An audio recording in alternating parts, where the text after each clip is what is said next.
And what is going on, everybody? So, welcome to another episode of the Phillies Talk Podcast, episode 7. So, we're getting close to double digits here on the Phillies Sports Talk Podcast, and overall, the Phillies Talk Podcast in general.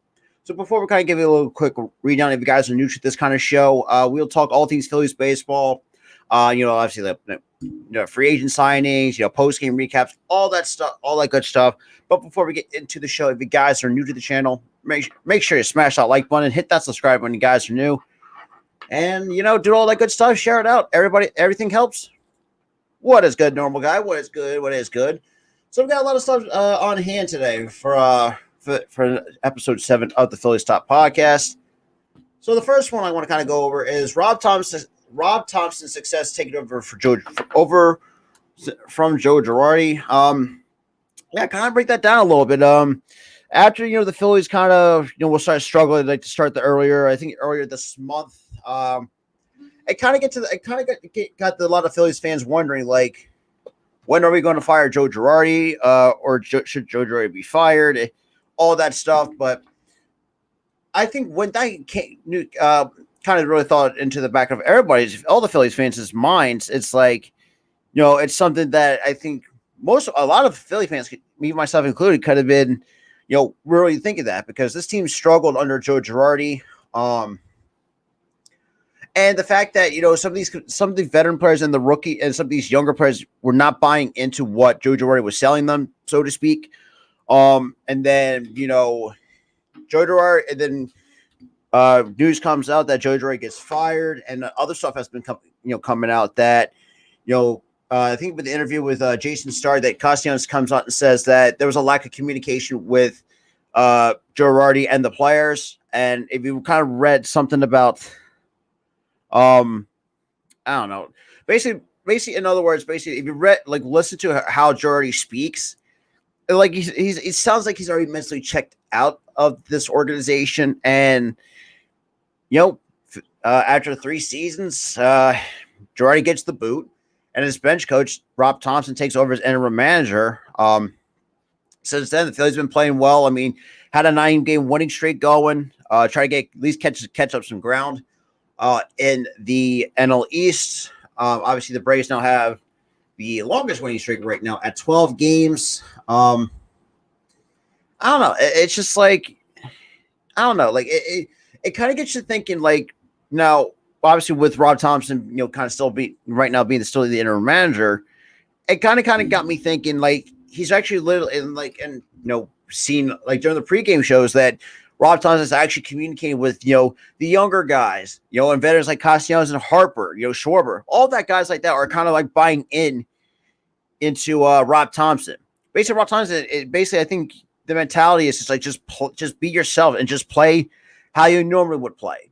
That's kind of where I think where Rob Thompson would sit with this organization, because I really do think that Thompson, because for me, I say, look, I know, like I said, and I did overreact in the last game against when the Phillies took on the Diamondbacks, try to sweep the Diamondbacks, but we still, even though we took 2 out of 3, and that's another thing I will talk about too with Rob Thompson. Some of these games, like against the Diamondbacks last year, we got swept by them. We took 2 or 3 out of the Diamondbacks. Tonight we have the Marlins series. We won Game 1 via the walk-off against Sandy Alcantara, who, in my eye, in baseball, is probably one of the better pitchers in baseball. And if it was under Joe Girardi, we could have lost that game with nothing, with no problems, and it would frustrate everybody, like I said, and myself included. But the fact that Thompson is letting these guys play, especially with these younger guys, that he's actually literally connecting with these younger guys like Mickey Moniak, Bryson Stott, Alec Bohm, and I'll talk about Bryson Stott in just a second, especially with Rob Thompson, is that Thompson really doesn't seem the kind of guy that will put a lot of stress on you, rather like someone like Girardi who would put a ton of stress on you and just really throw off your mental game. Now, I mean, obviously it shows that Thompson is the opposite. Now, my thing is like, look, I know we're probably going to look for a new manager at some point at the end of the year. In my honest opinion, I think just keep him, give him the full-time job. And the reason why I say that, because it's like we're seeing the better results than, if we would have somebody else running this team. And it's just, I don't know. I don't know what it's about Rob Thompson, because like Rob Thompson is the kind of guy like you could have like a couple drinks with and just kind of just shoot the shit basically. And that's just how I take it from Rob Thompson. Obviously now kind of tying into the Marlins and Phillies 3-game set, which I will be calling Game 2 tonight at 7:05 Eastern Time, 4:05 on the West Coast. If you guys are coming from the West Coast,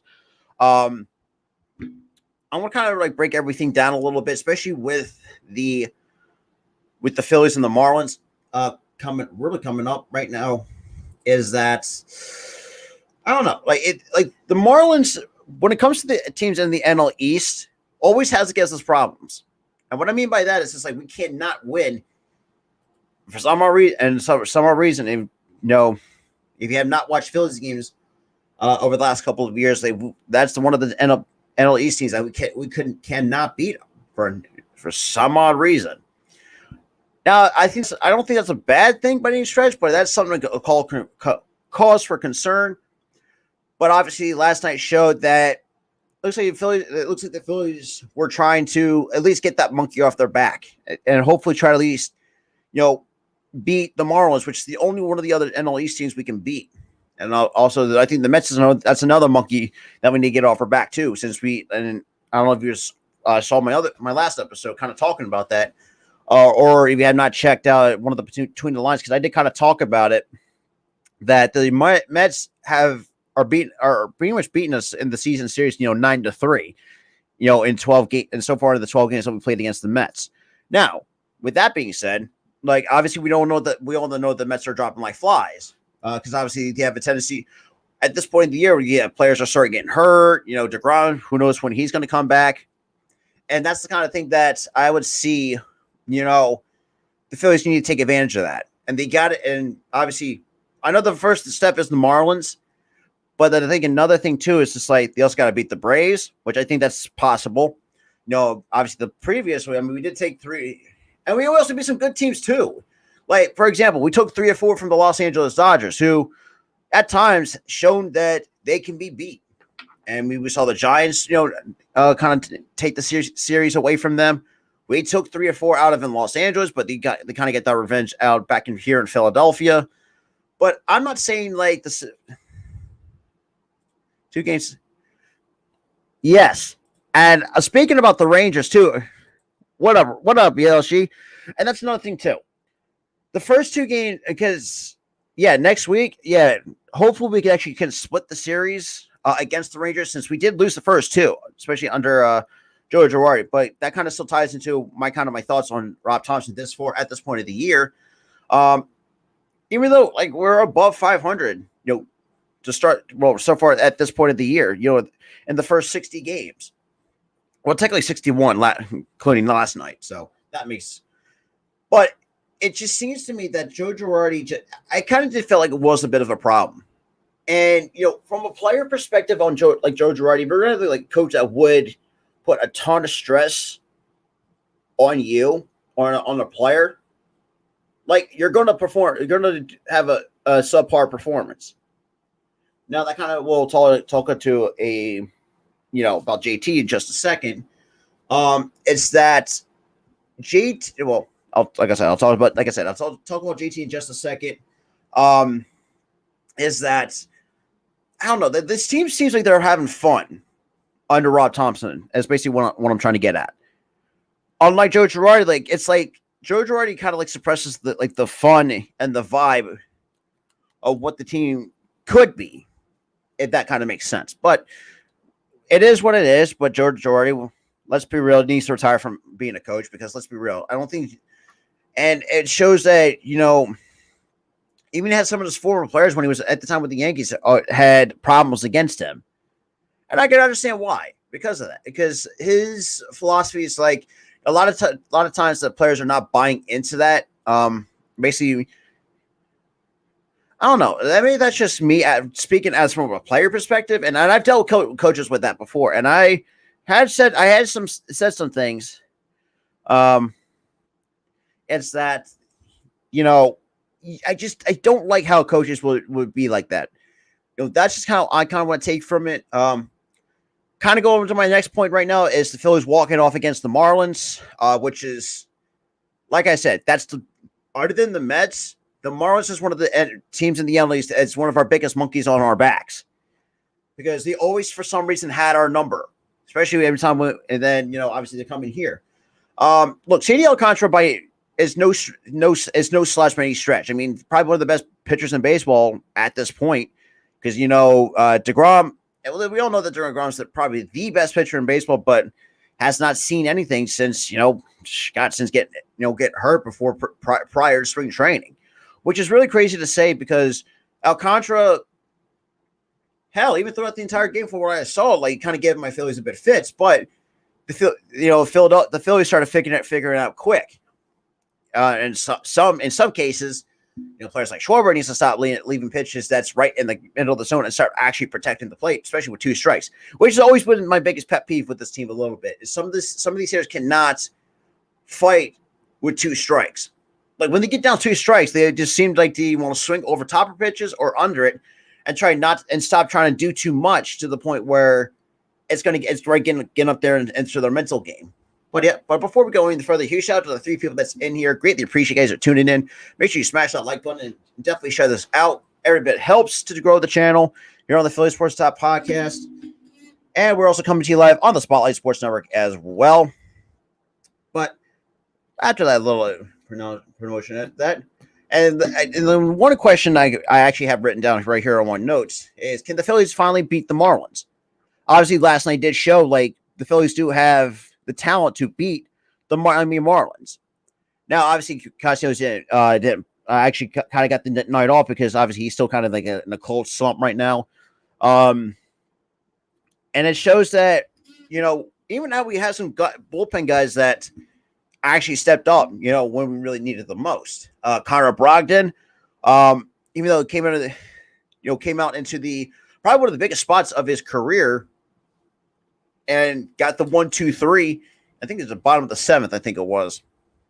And then we got Seranthony Dominguez coming in, and that's something that I actually might make a video on about Seranthony, because the thing about with Seranthony is, obviously getting Tommy John surgery, which kept him out for I think about a year and a half or so, comes back and is really having an excellent season.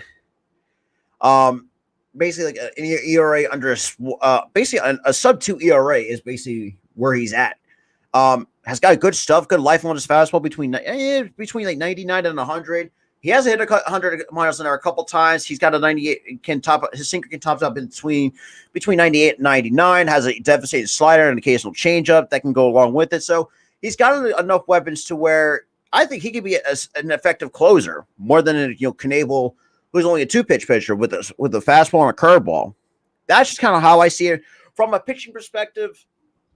But the way from a talent perspective, Seranthony's still young. I think he's going to be like 26 or 27. I don't know exactly how old Seranthony Dominguez is. But it just seems to me that, and kind of this ties back to Rob Thompson.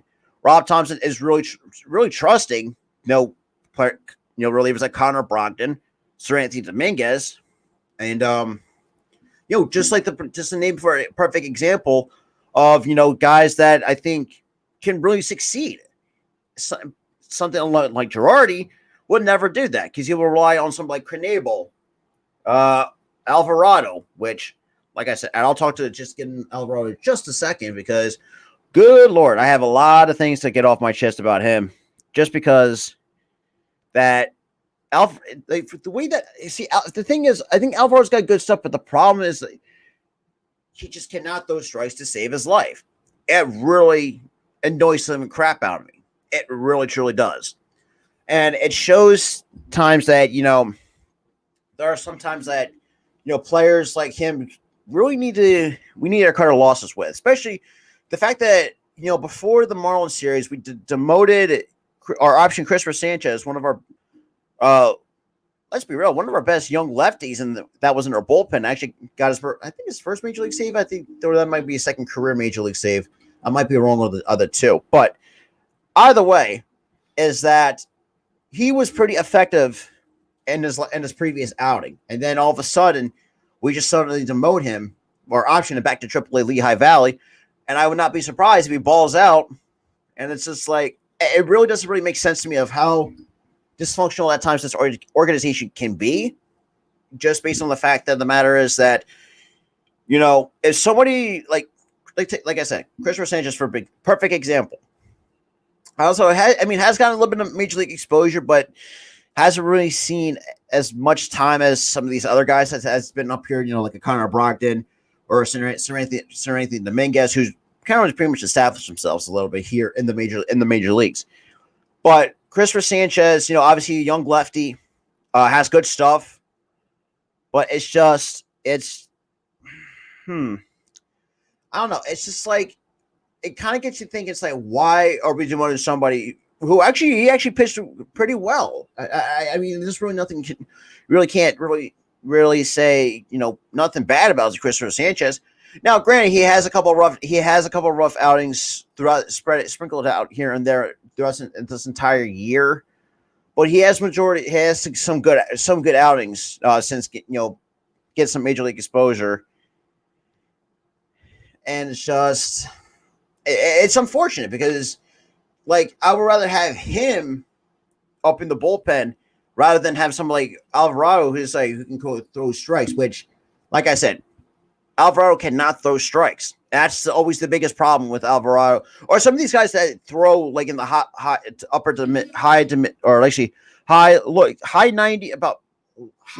to about low triple digits, but they cannot. It's the control issue that I have. And obviously, a perfect example is Jose Alvarado. And you've seen the games like he has pitched. It's just that, I don't know. Like it's just I'm kind of like, as I think a lot of Phillies fans and baseball fans, mostly Phillies fans in my eyes, really we are kind of really done with Jose Alvarado. And that kind of gets into my next point. I know a lot of Phillies fans will actually be happy when I actually wrote this down. James Norwood finally got DFA'd. Now, the thing with James Norwood is that he was just constantly struggling,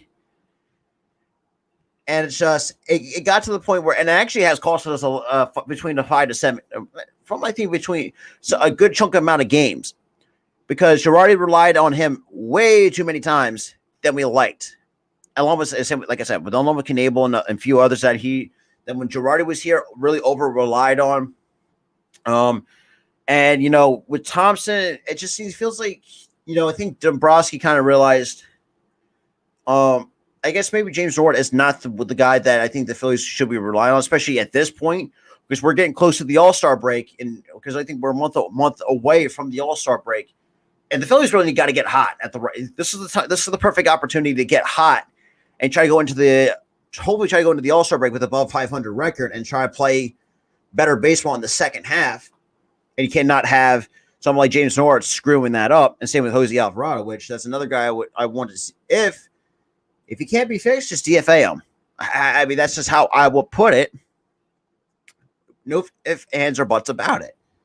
Kind of going into, and that's kind of, like I said, I mean, that's kind of how I see things, because look, I might not be like a major league general manager, but I'm trying to see it as, as a current player, and to kind of see, as a utility pitcher, starter or reliever, trying to put myself in the shoes of certain players and being like the certain spots, kind of really show or kind of see what could be the issue, what could be fixed, all that stuff. That's kind of how I want to. Some of these guys I want to see succeed. Connor Brogdon, I think this kid's got this. The sky's the limit with him. Same with Seranthony Dominguez, and that kind of brings me to my next question. I think Seranthony Dominguez needs to be the new closer. And what I mean by that is, it's like Seranthony Dominguez, like I said, is really having a great year. Coming off of Tommy John, has a sub-2 ERA, has really good stuff to really put hitters away. You went 4 pitches, fastball, sinker, changeup, and slider combination, which is really going to be tough. And if you looked at a perfect example, let's take it. Jesus Aguilar last night went 0 for 3, with 3 strikeouts, and it's just Dominguez has that kind of capability to where I think he can be the new closer, because I feel like Knebel just can't. It's not cutting it. Now, do I think I want to see Knebel being the setup role, which I think it might be a lot better, because that's if you looked at a couple of years ago, we had Hector Neris. I think we finally realized that Neris is not the guy to close games, and we put him in the setup role, and he pretty much thrived ever since then. And then obviously, unfortunately, walked to the Houston Astros for the next 2 years, which sucks though. But other than that, I mean, it's just like that's something I want to see Seranthony Dominguez want to be, because let's be real, we haven't had a true closer in a very long time, and it's like in the way what I mean by that is just like as a longtime Phillies fan, like over the years, I've seen some good bullpens, I've seen some bad ones, and many different arms come and gone through this organization.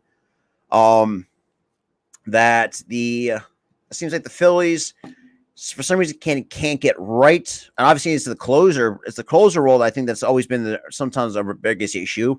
Because, like I said, we haven't had a true closer since the days of Brad Lidge, and in other ways.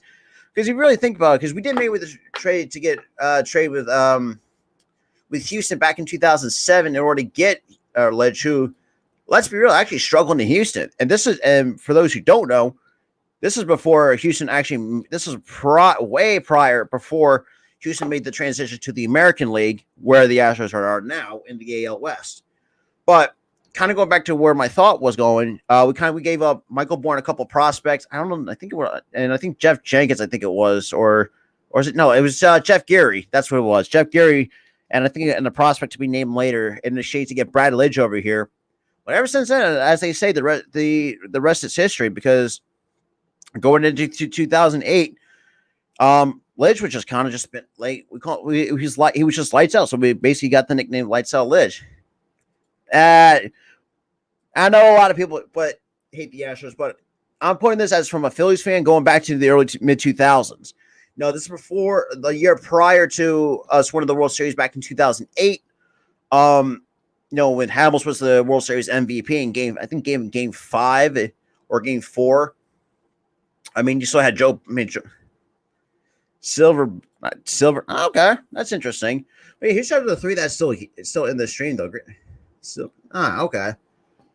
But like I was saying, we had a lot of good players come and go through this organization. Some actually have panned out, some have not. I mean, it gets to the point where I think right now and one of them is probably going to be, which I don't even have written in my notes, is Mickey Moniak. And I've been kind of a bit of a defender of Moniak since, still a young kid coming out of high school, still trying to find his way in the major leagues. And I'm up to this point where I'm really starting to see, this kid, I don't think this kid can get it in the major leagues.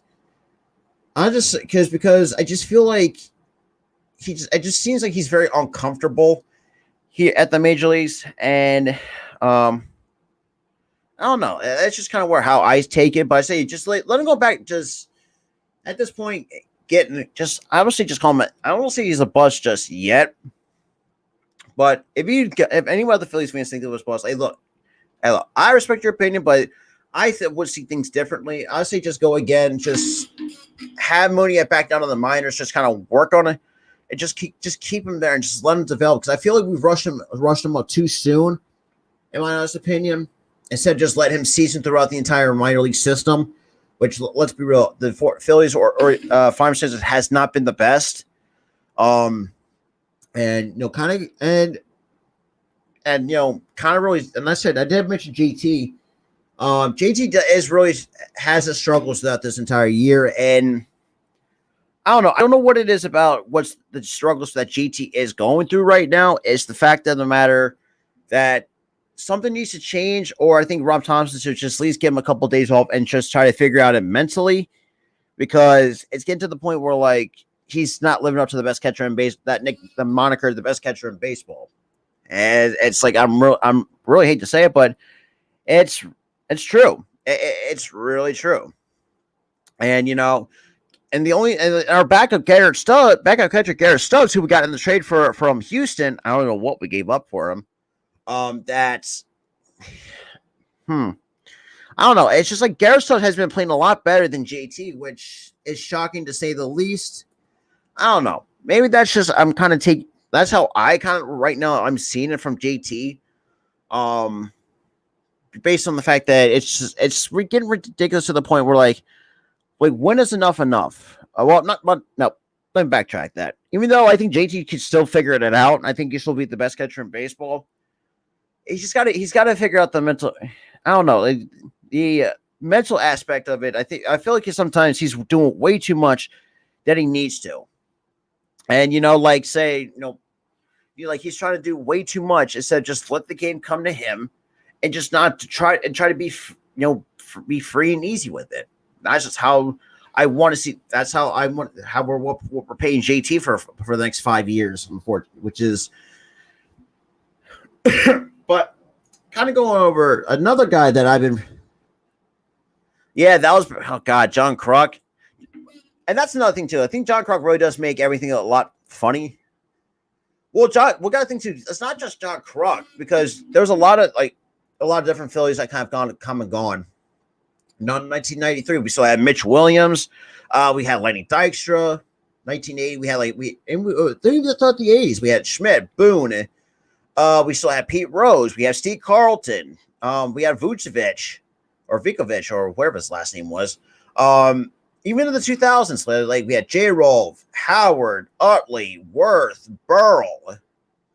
It's like we had a lot of good players over the years, though. That's the thing. Majority of them actually did pan out. Like I said, Howard, Carlton, Boone.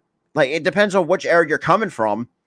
Like the 1980s. I mean, you still had Mike Shea probably was the best third baseman in all of baseball of all time. It's like, and even though the fact that retired young, I think early 30s, I think it was, obviously got in the Hall of Fame. Part of the 500 home run club, and something that I don't know. Like it just seems like for me, because for me, I was born in the late 90s, so I didn't get started to watch the Phillies between 2005 to. I remember, I think 2006 is when I kind of got started a little bit watching the Phils. This is when J-Roll made his debut. No, J-Roll that was about 2000. No, J-Roll was about 2006. You also had Howard coming up for the Phils. You had Utley as well, which, by the way, it's funny because as much as a lot of Mets fans really do hate Utley because let's be real, he owns the Mets, which is that's what I love about Utley. He may be a nice guy off the field, but once he gets in between those lines, he's just a completely different animal. Now, speaking of somebody starting to really pan out, and let's talk about Erin Noah. And I know the last previous episode I've made a couple of videos on him, kind of really just started to I've been very critical of him. But this year I have a feeling he did. I think Noah has started to turn it around. Based on the fact that he actually has pitched well so far for the Phils, and a lot of people would say, I think and this also ties back to Girardi getting fired because I feel like Girardi, like I said, has really not. Like I said, there was a lack of communication. He really didn't do anything to help his staff. It's it's embarrassing. But and that's what it also ties back to Rob Thompson. Thompson also has the opportunity and actually has definitely. I'm pretty sure he's definitely talked to Noel about trying to figure out a few things along with Caleb Cotham. And it's that. And I've been very critical of Caleb Cotham too from time to time a little bit. But I feel like Nola has figured it out. And there's some starts where he looked at his 2018 Cy Young self, even though he's not won the Cy Young award, but even though he did finish third place in the Cy Young voting. That's what I've been seeing so far out of Nola. Eflin, on the other end, who does get the start tonight against Rogers, has been up and down to say the least. I mean, that's the best way I could. I mean, nice to put away. But there are times where he has his inconsistent starts. It's like for example, I think. Well, I'm trying to think of one because I think one start he actually had like 12 strikeouts, and the Phillies apparently could. He had a good start, but the Phillies offense couldn't score a run. But still, we still wound up finding a way to win that game, anyways. And that's how at times I want to see this. And I think Nola. I think no, not Nola, but I think that's why I think Eflin is going to be an okay number 4 guy in the rotation. And that kind of brings me to my next point about Ranger, and. Hey, look, that's what I'm. That's what we all. That's all what Phillies fans want is try to cut the dead weight, and that was Joe Girardi. Absolutely, Earl. You tune in as well. It's just that Ranger has been, for some reason, just took a step backwards. Now he has good starts this year. I'll give him that, but there's a little bit of a regression. And if you see some of the starts that he's had this year, you can definitely tell he is regressing. Absolutely. It is about consistency. Something that I don't think Joe Girardi would ever capture that. But I think Rob, and this, like I said, and thank you for bringing that up. This also ties, this is what I think what Rob Thompson kind of preaches, consistency. And like I said, especially when I talked about Nola has at times had good consistent starts where he went 6 innings, 1 start. I think the last start he did, I think that was against the Diamond. No, it's not the Diamondbacks. It's that he and that's another thing too. I think absolutely. And there, like I said, there is some regression in some players too. Like like I said, Ranger's a perfect example. Had a great year last year. Has some decent starts sprinkled out here this year, but most of the time has regressed a little bit. And the problem is that he has a hard time. He has a tendency of not being efficient on some starts. And what I mean by this, because like usually in the first inning, you would probably average between about 10 to 15 pitches, especially in the first. Like the last start against the perfect example. Game 3 of the Diamondbacks, first inning, threw a total of 40 pitches. Didn't even last 4 innings. So that's kind of where I want to see something that Ranger would improve on. Because if not, because he's also effective back when we had him in the bullpen. He was even effective in the bullpen as well. Kyle Gibson has actually been pretty good this year, actually. I mean, he has been knocked around a little bit a couple of times. But like I said, and I think, and like Arku, like you said, it's all about consistency. There's also on and off days. Game 3 against the Diamondbacks, we were in a way to have a clunker. In other words, and it's just how that's just how I like this team. I really don't want to see this team have clunkers, but look, it's going to happen one way or the other. If no ifs, ands, or buts about it. And I had my share of fair criticism on Hoskins this year as well. I have actually been very critical of Hoskins this entire year. Well, partially up to this point. Congrats. I mean, huge shout out to Hoskins for that walk-off hit against Miami, which ties back to my last point about, can the Phillies beat the Miami? It did show last night that the Phillies had the talent capable of beating good teams and some bad teams, which in this case, the Marlins. But look, and then we also got I think coming up, we also got the Padres. I think we got the Padres after the Marlins. I might be wrong on that, but we got the Padres coming up on our schedule, which they're also a good team in the NL West as well. And then we do play the Giants again, who are also good in September, which has always been our biggest issue. What I mean by that is like we play well from April to June, or up to July, but once we get to between August and September, that's actually how we collapsed last year. Well, the year before, last year, because if it weren't for Hoskins getting hurt with the core surgery, and other players just constantly not stepping up, like that's what happens. But this year, I think some of these other guys, what we don't know, Harper is doing his thing, with the torn UCL in his elbow, but still raking for the Phils.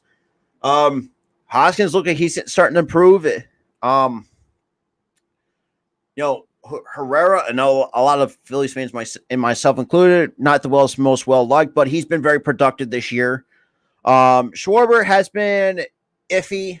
Bohm has been iffy this part of the stretch of the season. It's just that sometimes we do lack consistency. We do really lack consistency on this organization. Now, I'm not saying it to be saying no, we're not a good team by any stretch, but we're just always been a mediocre 500 team since the days. Prior to say 2012, we were above 500 team consistently. But since then, I mean, we've been mediocre at best, and it's very frustrating. It's really frustrating to be the same mediocre team the last about 3 years or so, because we've been constantly I'm not going to count 2020 because that is a shortened season, because that should not count at all for any major league teams. It's just like now kind of, but with that out of the way, I want to go try to preview the Phillies and Marlins game 2, because you got Zach Eflin on the mound taking on Trevor Rogers, who I think runner up for the Rookie of the Year. Obviously, Jonathan Indy has won that award for Rookie of the Year. But this is where I say, because I know Trevor Rogers is a good pitcher as well. Don't get me wrong. Eflin needs to have a good start to really needs to start getting on track, because when it shows like when Eflin is good, or when he's on, he can be very effective. And it's just with something that I think Eflin needs to realize, like he's got to learn how to be more consistent with some of these starts. Now, do I think he's a bad pitcher in stretch means? No, I don't think he's not bad, but I think he could be it could be better than what he is in the rotation.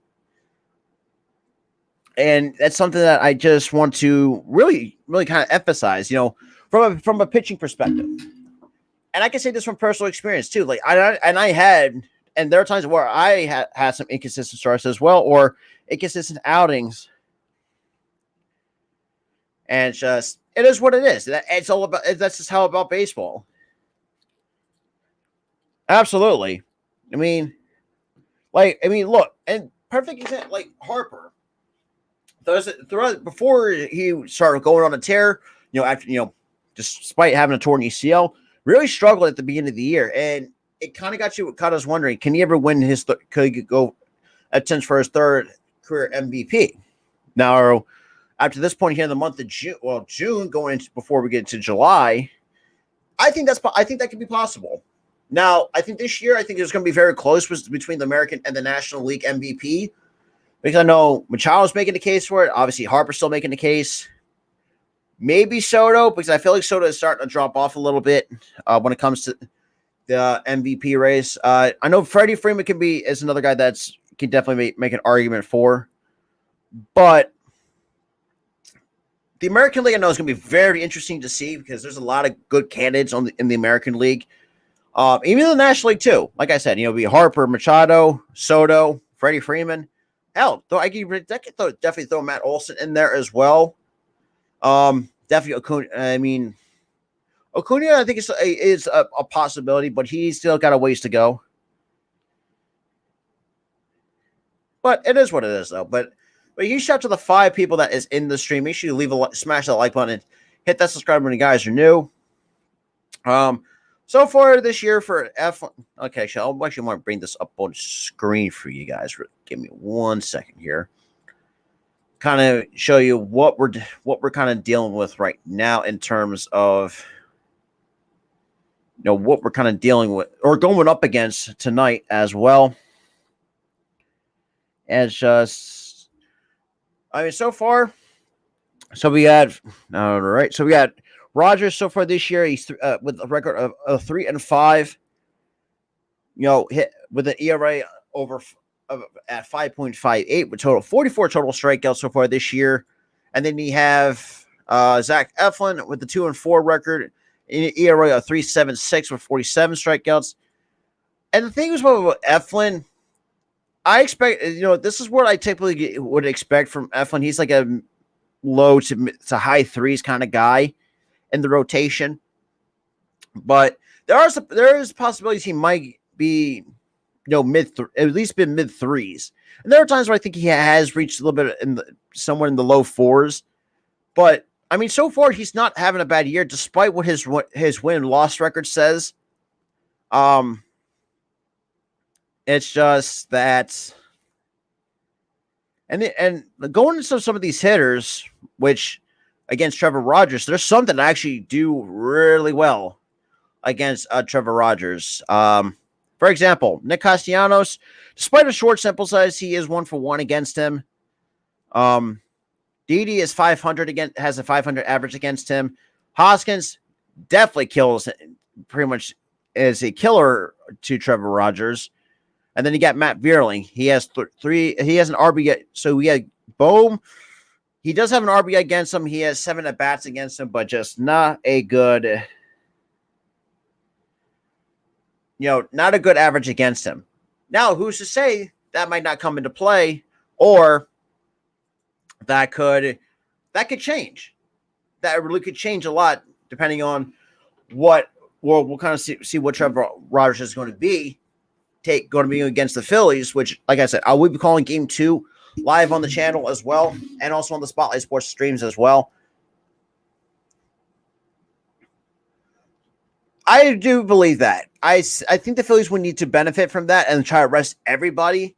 Because, like, say the Phillies don't get any All-Stars this year, which that would be ridiculous, to say the least. But I think Harper, I feel like, is the most capable as designated hitter. Because, like I said, he does have a torn UCL in his elbow, which is very crazy to say.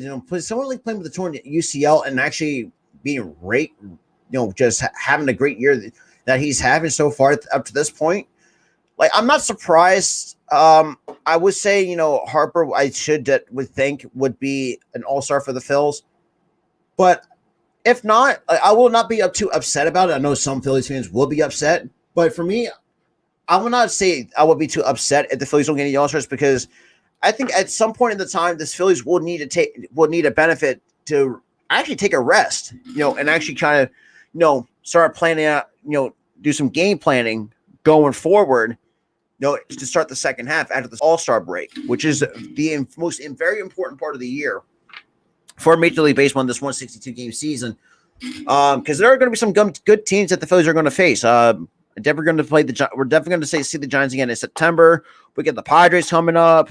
We got some bad teams coming up as well, but like the Pirates, for example, we got some NL East rivals. We still got the Nationals. We got to face the Cardinals for the Central, which another team I think we can actually beat, because we did sweep the Milwaukee Brewers, which is a good team though. A good team in the NL Central, which is a decent division. It's just that I feel like the Phillies always will find the weirdest ways to win. But if that's the case, like, at least try to ride that momentum and try to start a new streak, because it seems to me like even though the Braves might retake first, because like I said, at this point of the year, the Mets at this point I have a feeling they're going to fall, because and this is a problem that's not, like I said, this has always been like a consistent track record for the Mets.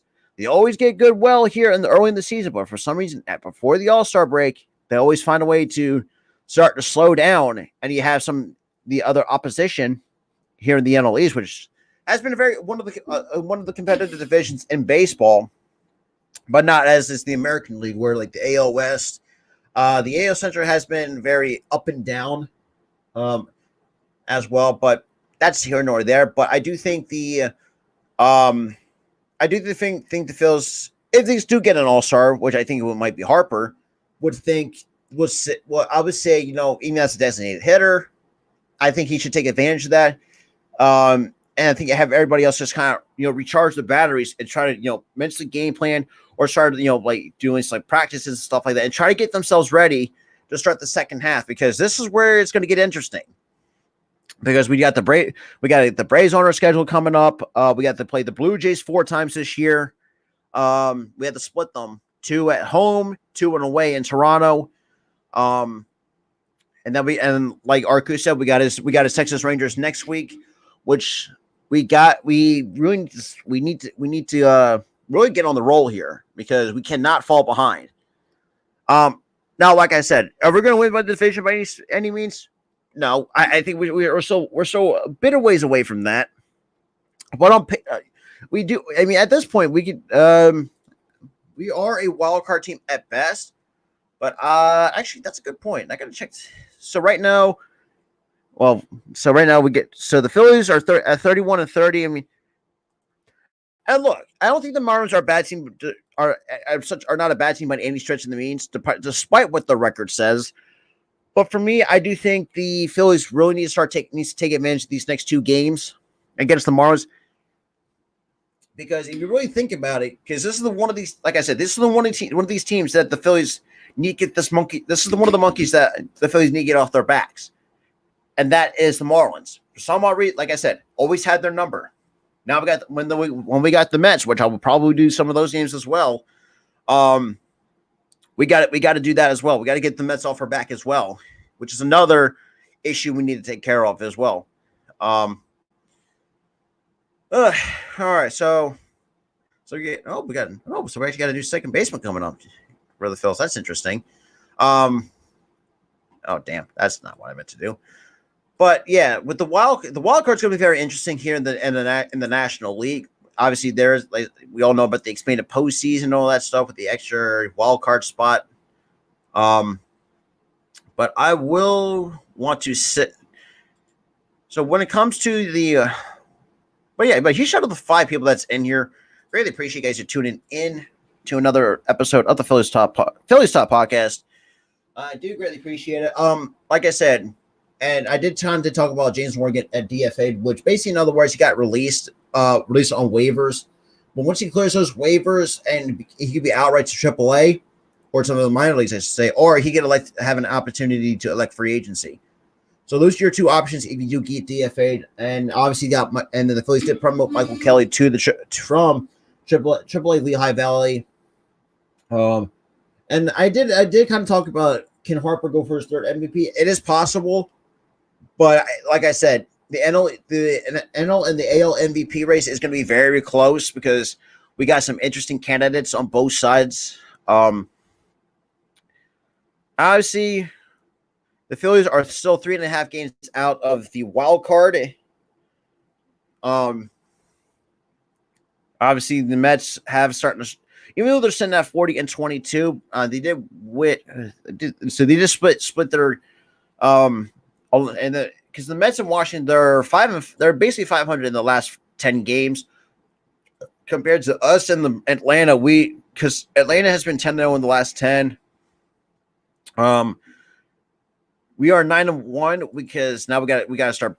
Like I said, we got to start picking up the pace here because we are 8.5 out of the first place in the division, which I don't think we're going to win the division because that's always been Atlanta for the taking. But I do see we can take the wild card and somehow sneak in. Which let's be real.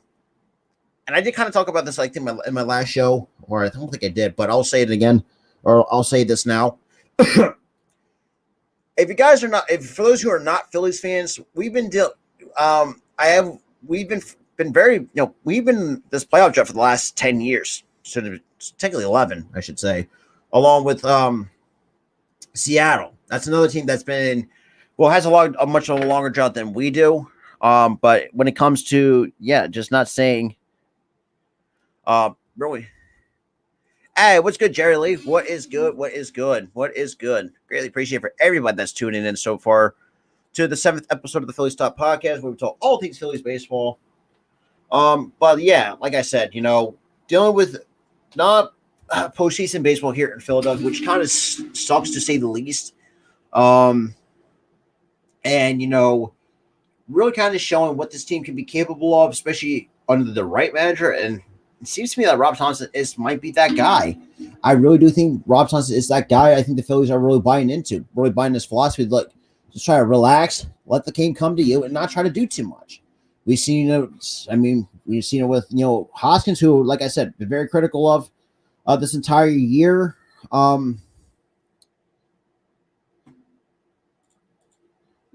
I'm not surprised. I'm really am not, because for me, Moniak has been very struggling. Absolutely. Like I said, this is the wild card team at best. Now, obviously, like I said, with yes, he may have barely got a chance, because you got to think too. Because Cole, you got to think it too. Like, he's been out for most of the entire year with a broken wrist. That's the problem. See, that's the problem that a lot of times people don't realize. Yeah, he may be struggling, but you got to think too. He's also coming off a broken wrist that pretty much kept it out the entire year. Now, I do think, like I said, and I said this about Moniak too. Like, he's got. I think we rushed him. I think that we have an issue at times rushing prospects too early. Like, perfect example, like Noah. I mean, look, Noah had a great year in 2018. Had a decent 2015 season. So on with 2016, 2017. 2019 and 2020. Well, like I said, 2020 I will not count. Because I feel like Noah has. I think he has figured it out. Which, let's be real, should have figured his struggles out a long time ago. Let's be totally real. But I do think Noah has turned it around for this team. Do I still think it's the ace? Yes and no, but I still feel like that ace title will go to Wheeler, who has been pitching pretty well this year.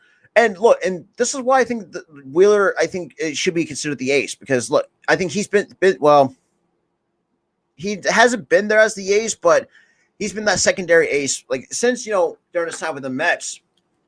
Kind of talk about throughout for Zach Wheeler. Obviously, he was secondary to Jacob deGrom. I mean, that's really, you really can't really take that away.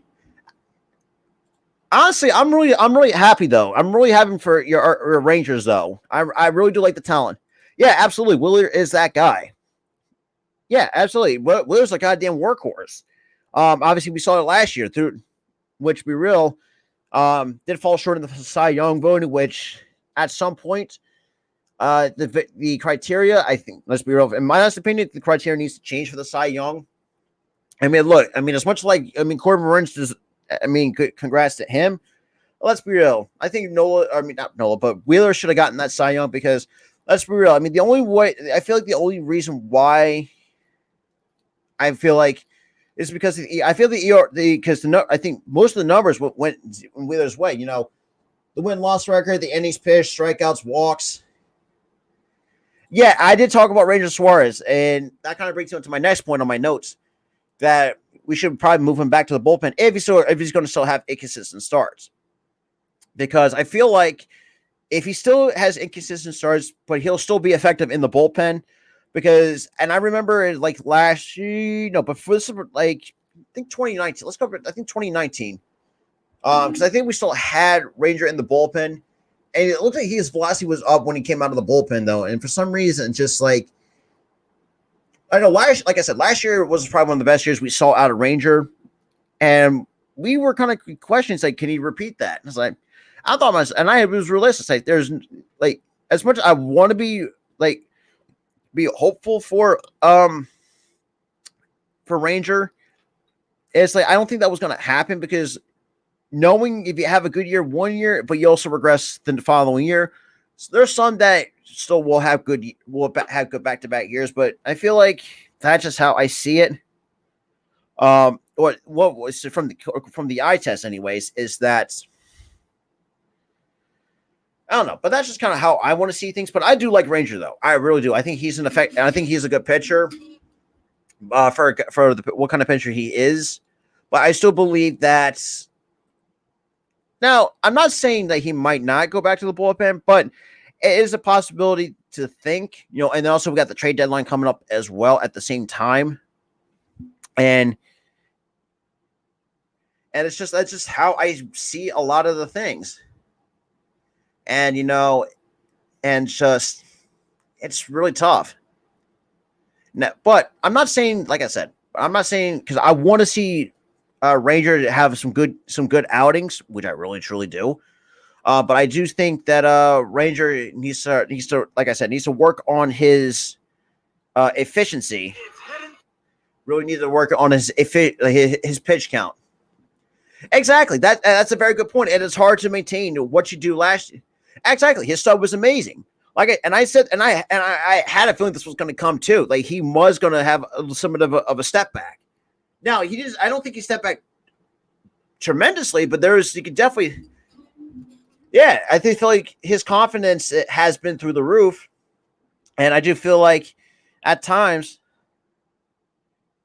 oh jeez, but yeah, it's just and I like Ranger a lot though. I mean, the fact that what the kind of pitcher he is, yeah, he might not blow away with. I mean, there are times when he'll touch about 95 or 96 from time to time, but he'll sit between like 93, 94 and still blow up by you, and you still can't make contact on it. Now, not like, yeah, absolutely, there is a difference. You can definitely tell there's as much of a difference this year, and I do agree with that, Jerry. I really, truly do. Now, I think, like I said, this is the time of year I feel like, like I said, if the Phillies don't get an all-star into the all-star game, which I'm not be too upset about it, but this is a perfect opportunity to get hot, and you also got to recharge your batteries too at the same time, because the second half of the year is the most important, because we're getting towards, we're getting there. We're towards the halfway of the season, give or take. It's just that I don't know. Maybe that's just how I want to. I do want to see this team succeed. I really, truly do. Get the wild card spot, finally ended our 10 plus year playoff drought. Jesus Christ. It's been frustrating enough as it is. But, and I think it's just like, I do like how everything's starting to click with some guy with this team. And I think a lot of times I just feel like it's just how they win games. Now, granted, like I said, Sandy Alcantara, probably one of the best pitchers that we've seen so far this year. Now, I might be wrong, but when it comes to the NL East pitchers, I say Sandy Alcantara is probably the best one we've seen so far, and we still beat the Marlins for the game one of the Marlins. Now, let's say we take two. Let's say hypothetically we sweep the Marlins. That's one monkey off our back, and that's the Marlins, who, like I said, always had our number the last couple of years. Now, I mean, look, even though the Marlins do have a bright future ahead of them, but it's just they need I don't know. But I think Jacob Stallings has been a decent catcher for them. Jesus Aguilar, it's been okay. Garrett Cooper, very underappreciated. I mean, Sandy Alcantara really deserved that extension that Miami has given him. But overall, like I said, I think the Phillies always find the weirdest ways to win. I mean, like last night, like I said, kind of breaking everything down. Matt Fairley reaches on first. Obviously Schwarber strikes out with 2 outs, which became the second out in the bottom of the ninth. We got Hoskins up, I think it was like a 1-out count. No, 0-1 count, I should apologize. Fairley still second. What was a 1-1 count? And I think there was Okert was in the game to pitch. No, that was somebody different. I can't remember. I don't know. I think it might have been Okert, but I might be wrong. But I think, and I think this is the thing too. I think Hoskins really starts having confidence in himself to become a good hitter. Is he going to be an elite hitter like Harper? Probably not. But I think he's going to be good enough to where he's actually and look, he's contributing more ways than one. Sometimes there are times there is some negative side to Hoskins in the ways that sometimes I question his approach from a player perspective. And that's another thing too. And it's just, look, Bohm at times needs to learn how to stop getting in his own head. And at times, like for example, the 3-error game, I think that was early in the year. A lot of, the camera picked up by basically saying, quote, "I fucking hate this place." Was asked about it, said, look, he really didn't mean that, and really took that as a criticism on himself. And for some reason ran with it and used that as motivation to get better. And obviously, this point of the year still is a bit of a cold slump, but look, Bohm is going to be good for years to come. Don't get me wrong. I mean, probably if you talk about probably one to have the biggest at bats of his young career, taking Josh Hader deep. Who ever thought that would be possible? Because we all know Josh Hader is one of the greatest good closers this year. Had a scoreless streak going for them, for the Brewers, I should say. And him and even Verling, even though Verling, I know a lot of Phillies fans had been very critical of him over this entire year. I think he went 4 for 5 in the AAA, gets called up and takes Hader deep. He the second guy to take Hader deep. And, obviously it was very dicey. Then, obviously that last game of the Brewers game was pretty dicey, but that's all I pretty much will have to add for episode 7 here for the Phillies Talk Podcast, where we talk all things Phillies, where it's, free agent signing, news, all that stuff, kind of breaking down this entire season. But yeah, there's going to be more, and then I will start doing these more in the off season as well. And if any Phillies fans wants to be a part of the show, hit me up on social media, which is linked down below in the description. If you've not followed me on Twitter, that's down below as well. And we can get something up and talk Phillies baseball. With that being said, this will do it for episode 7 of the Phillies Talk Podcast. This is Robert from the Phillies Talk Podcast. I hope you guys enjoyed the show. With that being said, I'll see you guys in the next one.